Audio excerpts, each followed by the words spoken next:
So let's begin with the discussion. Today, we will be in this weekly wisdom series. Udhapriya Prabhu asked me whether what topic I could take.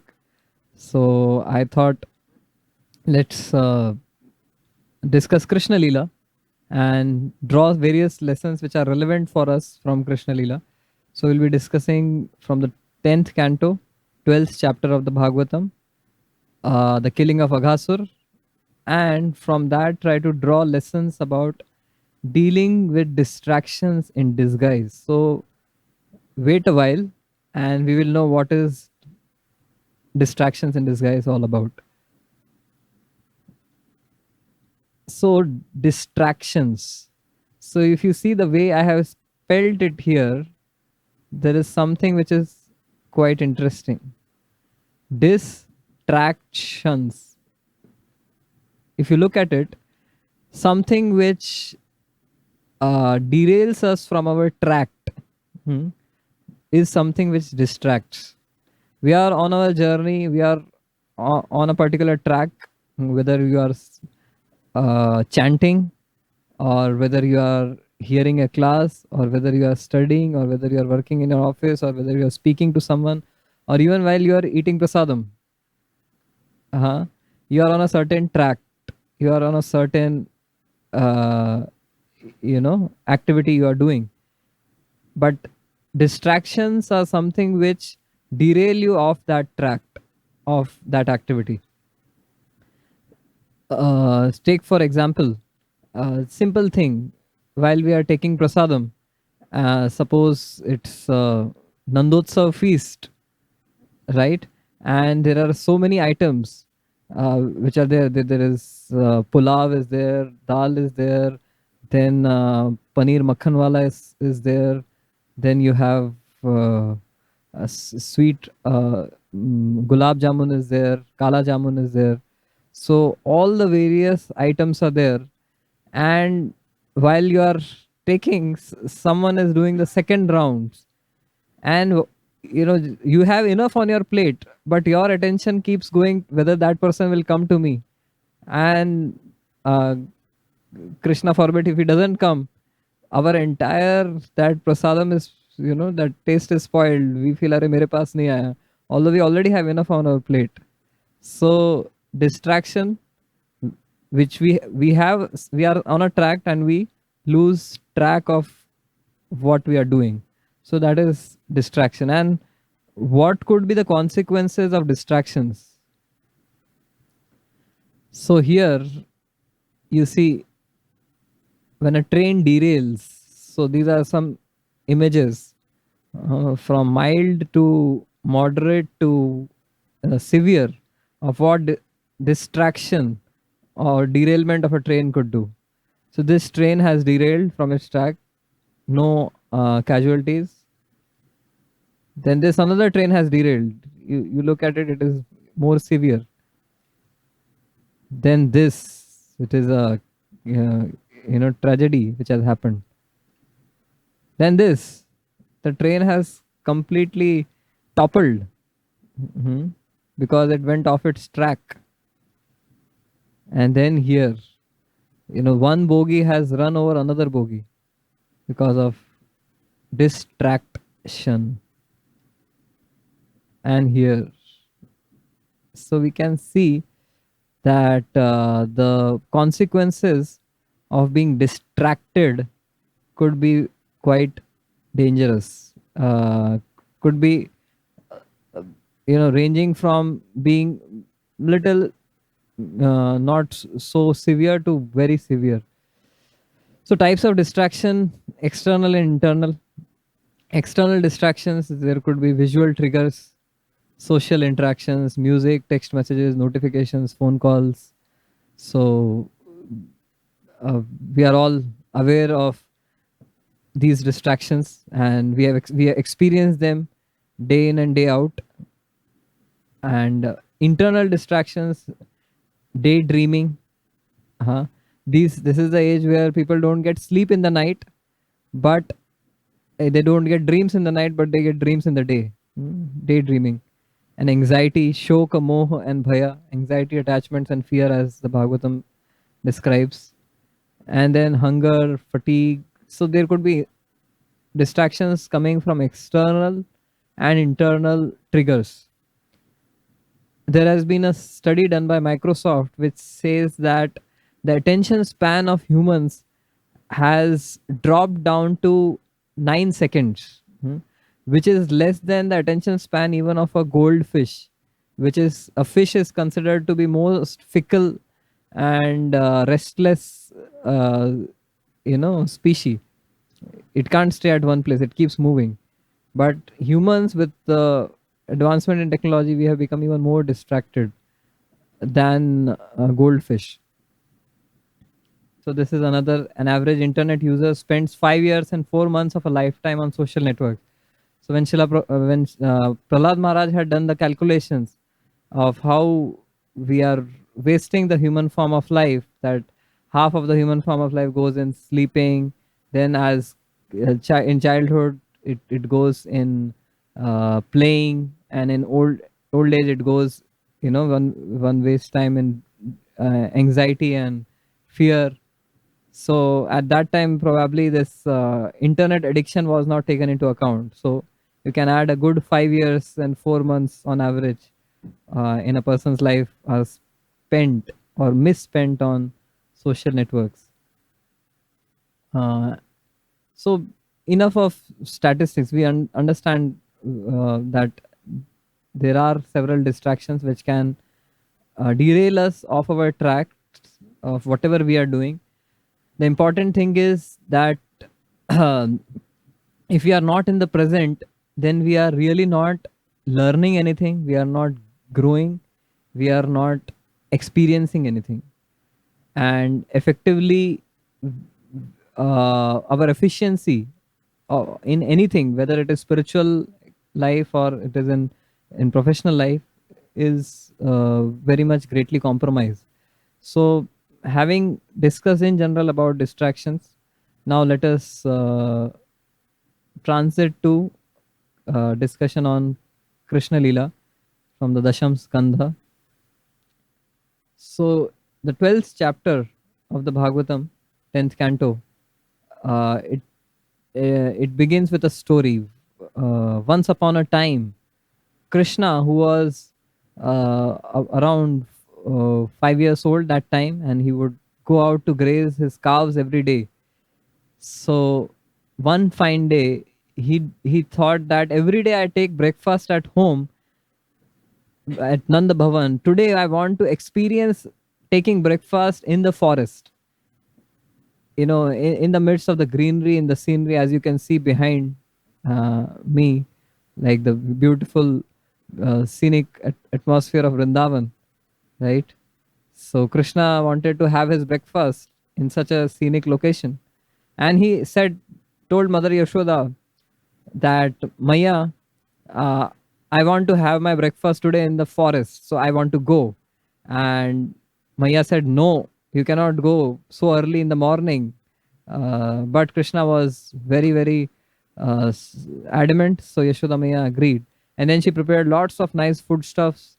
And so Krishna had, and all the cowherd boys used to have these sticks, and on both ends of the stick there were, food bags which were hanging, right? They balanced, food bags aage piche.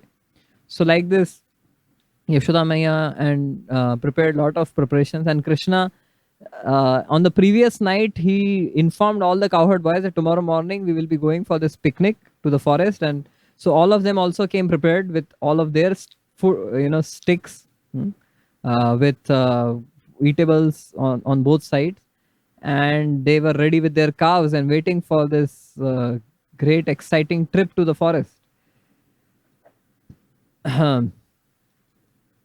so so here Krishna has is ready to go to the forest.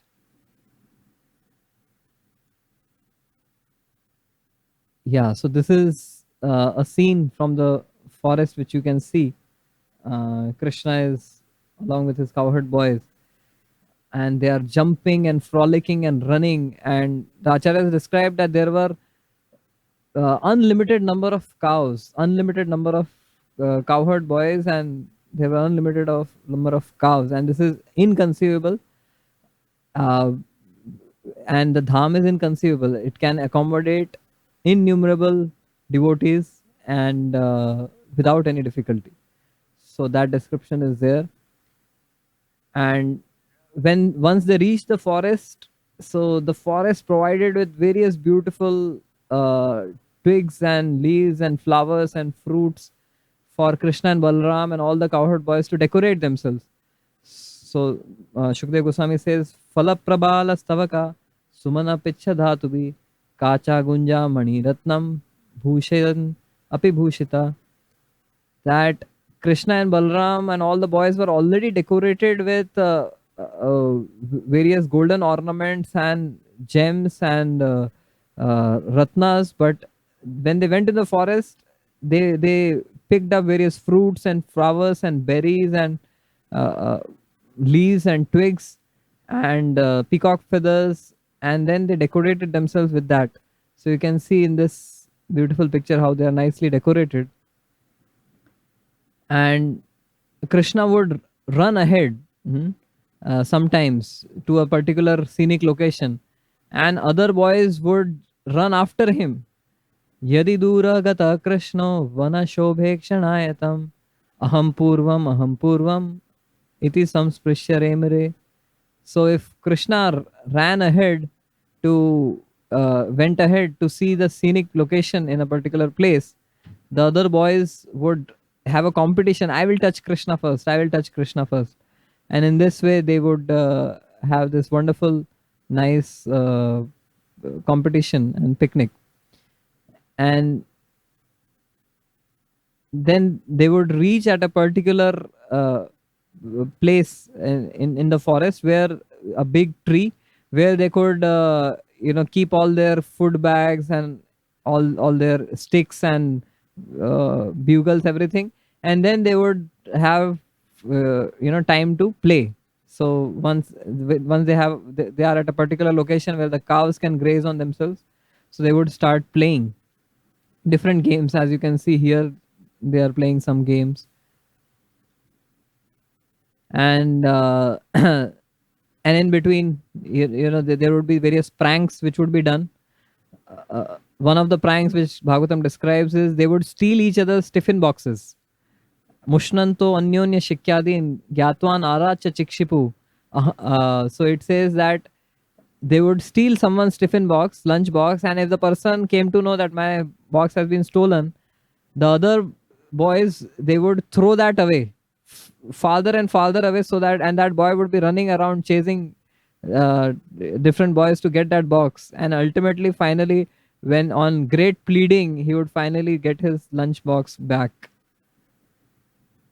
And then various other games are there, hide and seek, and so many games they would be playing.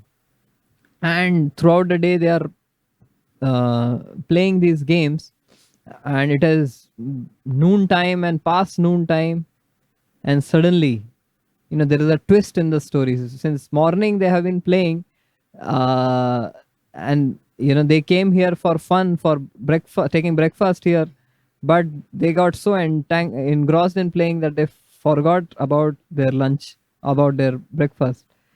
And then, just like in movies, there is a twist to the story. So there is a sudden, suspense, some twist is there in the story. What happens? Prabhupada writes that variety is the mother of enjoyment. So basically, there has to be, if it is all fun and all play, then to enhance the rasa, to enhance the enjoyment, there has to be some other elements also. Some danger also has to be there. So what happens? You can see in this that there is a huge bodied serpent, which is 12 miles long. This serpent has hidden and camouflaged itself. And who is the serpent? He is Aghasura. Agha means sin. Asura means the demon.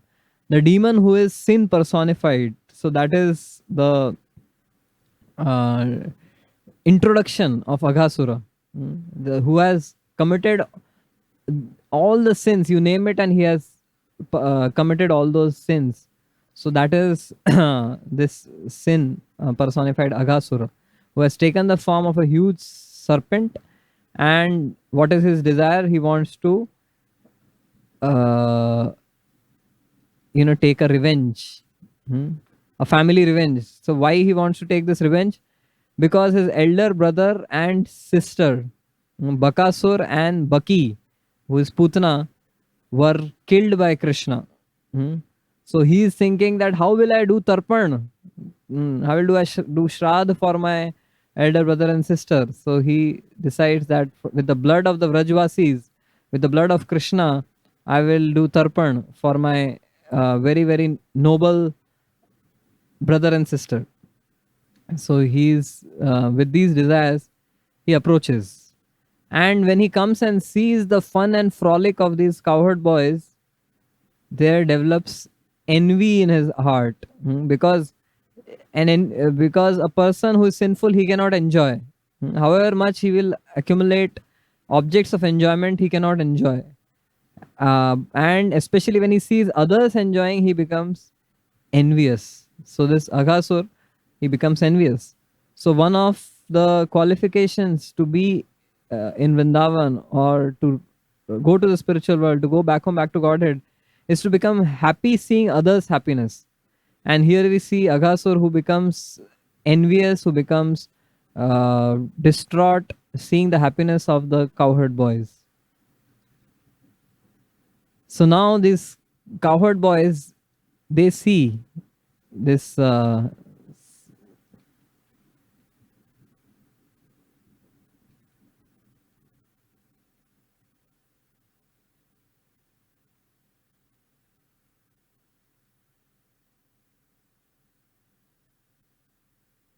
yeah, so the cowherd boys, they see this Aghasur, and then they start thinking, they start speculating what this huge mountainous looking feature could be. So some of them, they say that maybe it is a Vrindavan forest is full of so many exciting adventurous places. So maybe this is, we have discovered a new part of the forest, which is so because his mouth looked like a huge cave in a mountain. Someone suggested that this Aghasur is a is not a snake, it is a cave, and his mouth is like a cave, and with his tongue is like a highway road which is leading into the cave.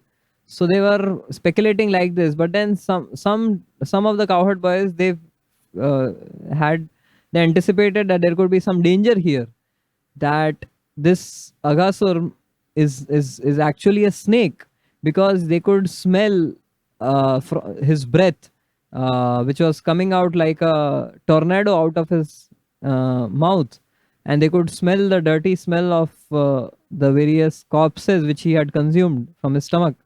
So some of them realized that no, this is not a cave in a mountain. It is actually a deadly, poisonous, and serpent who has come here to devour us. But then others said, no, it is safe. Let us go.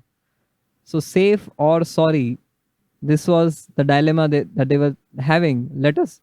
Some were saying, no, let's go and have fun inside this new cave, and some was saying, no, it could be a dangerous serpent. So someone's, so to trust or not to trust. So these were the various dilemmas which they had. Is he a friend or an enemy? So in this way, various thoughts were coming in their mind. So there's, I'll just show you a quote. I asked God to protect me from my enemies, and then I started losing friends. So sometimes, whom we consider to be our friends are many times enemies in disguise. So here is the case with Aghasur. Some of them were thinking, no, no, it's a nice cave, let us enjoy. But then actually it was the inimical Aghasur. So now we come to the uh, back to our topic of distraction. uh, you know we were discussing that how distractions can derail us off our track. So here we see that the cowherd boys, they have come here to have fun and frolic in the forest, and here they are seeing a certain picnic place in the form of this mouth of the Aghasur, and then they are having this dilemma whether this Aghasur is whether this is a cave or a picnic spot, or it is a serpent who is a deadly serpent. So who is, has taken the disguise of a beautiful picnic spot. So this is the dilemma which the cowherd boys were having. So in our lives also, we face certain distractions which come upon, which in disguise. Hmm. They appear to be very innocent, they appear to be beneficial to our Krishna consciousness, but actually they are demons in disguise, they are distractions in disguise, just like this Aghasur who had taken the disguise, as we saw in that image where the plantations and different uh, trees were growing in and around Aghasur. So it appeared like it is part of the forest, but no, it was not part of the forest. It was not part of their spiritual enjoyment with Krishna. It was uh, a hideous plot to kill Krishna and kill the Vrajvasis. So similarly, there can be various distractions which could kill our Krishna consciousness, which could derail us from the path of Krishna consciousness. So at this point, I would like devotees to, think over it and share what are certain distractions in disguise, hmm, which appear to be beneficial to Krishna consciousness, which appear to be innocent, that अरे इससे कुछ मुझे तकलीफ नहीं होगा, there no harm in doing this, but then uh, it could be actually a demon in disguise.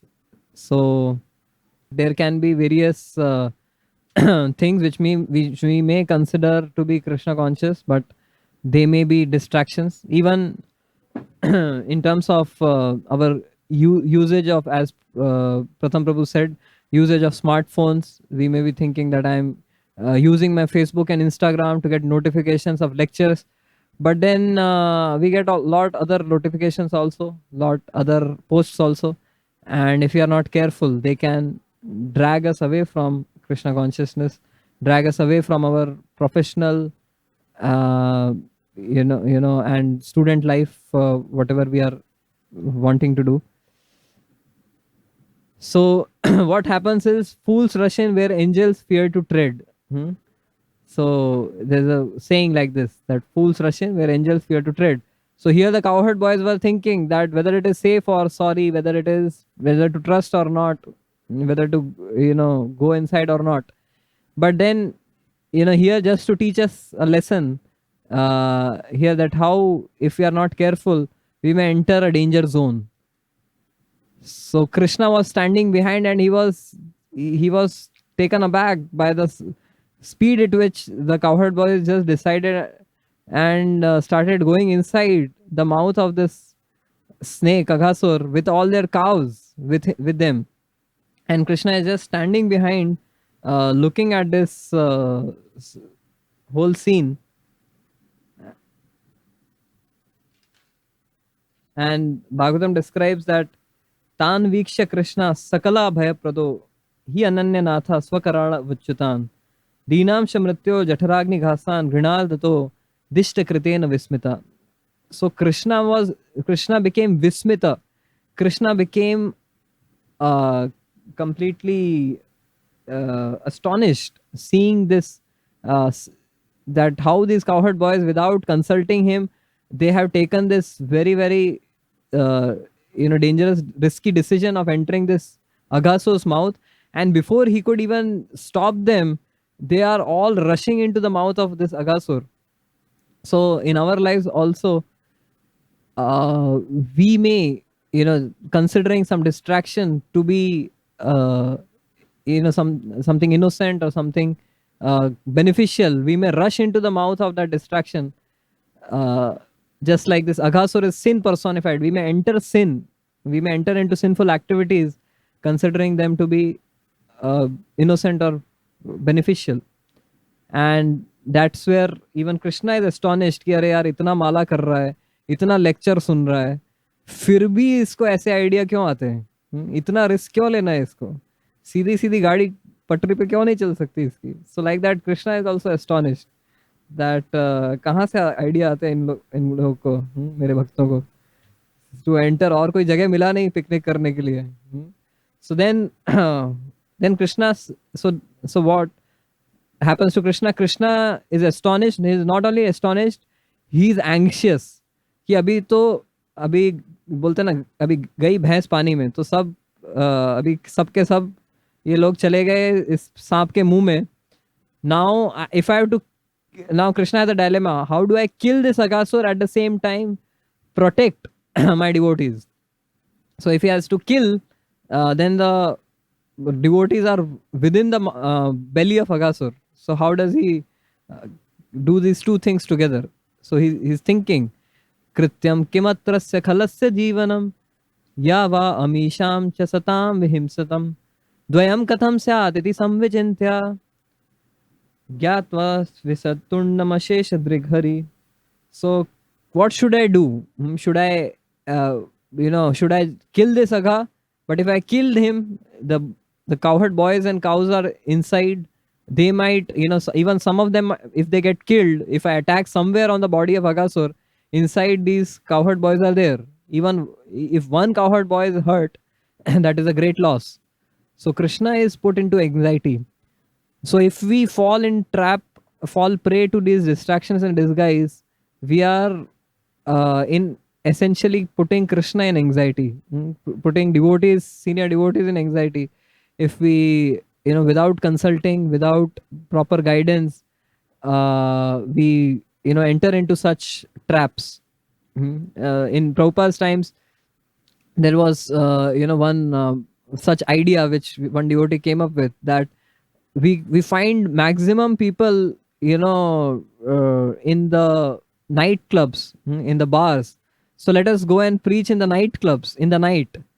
So just because Nityanand Prabhu also preached to the drunk Jagai and Madhai, so let us go and preach to these people and show the compassion of Lord Chaitanya to these people in the nightclubs. So Prabhupada said that, well, you can go, but whether you will return or not, that is my question. So entering that mouth of that Aghasur in the name of preaching, not knowing our own capacity, we may enter, but we should also know that if I don't have the capacity or the maturity to handle those challenges, I might myself get caught up. So, and then Prabhupada said, don't put me in anxiety for that. You better don't go to the nightclubs. So here then, but they had already entered the mouth of this Aghasur, and they took this unnecessary risk. And here Bhagavatam describes that these cowherd boys, they were having faith that Krishna has killed so many demons in the past. Even if it is a demon, he will kill this demon also. What is the problem? So they were in a playful mood with Krishna, but we should know that we are not playing with Krishna like the cowherd boys. We are playing with Maya, and Maya doesn't give any show any compassion. So we have to be really careful. So the cowherd boys, they had full faith in Krishna, but do we have before venturing into such things? So here you see a person taking unnecessary risk, trying to put his head in the mouth of a crocodile. So so so that entering the, this dark cave of demons, of sinful activities. So ultimately everyone had gone in, and Krishna is always Bhaktavatsal. He's always desiring to protect his devotees. So these cowherd boys had entered sin personified, but in our case, sin personified has entered inside us. In our hearts there are so many desires of lust, anger, envy, pride, illusion. So all of these sin personified desires are there within our heart. And Krishna has also, in anxiety, how do I purify these sinful desires in this person's heart? At the same time, he should not go through suffering. So Krishna, after, you know thinking, he actually enters the mouth of Aghasur himself. And having gone inside the mouth of Aghasur, he expands himself more and more and more. And Aghasur also has to expand himself in order to, uh, you know so, so he so here Krishna is thinking, saap bhi mar jaye aur lathi bhi na toote. So aisa, so like this Krishna is thinking. So Krishna enters the mouth of Aghasur. He doesn't cut or kill Aghasur from the outside. He enters inside, and he expands himself. And he expands so much that Agasur's life years, they are completely stopped, and his life hair pop out from his head, and he is ultimately dead. And then Krishna glances at the uh, his cowherd boys and his cows. And by his glance, all of these cowherd boys and cows who are by now unconscious, they are revived, and they are brought back to consciousness. And Krishna, taking them along with him, he comes out of the mouth of Aghasur.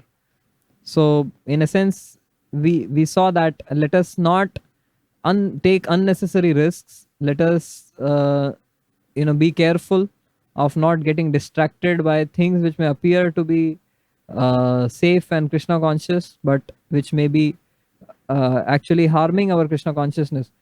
Uh, so there are many such things like multi-level marketing. Many times this fad comes up amongst devotees.